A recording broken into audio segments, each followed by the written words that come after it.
based on the information in the third paragraph. Once again, there's our breadcrumb, so we go over to our third paragraph, and it says, which of the following statements about the interactions on the porch can be inferred? Now remember, I told you there's not a lot of inference, but it will show up. Inference means that we're going to take the facts, but we're not going to find the exact answer written out for us. It's not going to be very plain. We're going to have to take the facts we know and the facts in the paragraph and come up with our answer. So we want to look for the interactions on the porch. So if I go to that particular paragraph, third paragraph, and find the word porch, then I want to read the context around it to find out about the interactions on that porch. As early as I could remember, it was the habit of the men particularly to gather on the store porch in the evenings and swap stories. The men particularly gathered.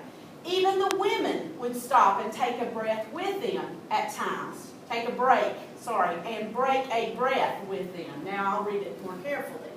Anyway, so you start out, you know, it's mainly men, but sometimes women would come. And as a child, when she was sent down to the store, she would drag out her leaving to hear more because she liked the stories being told on the porch. So our first answer, the adults encouraged her to stay and tell stories. It doesn't say that.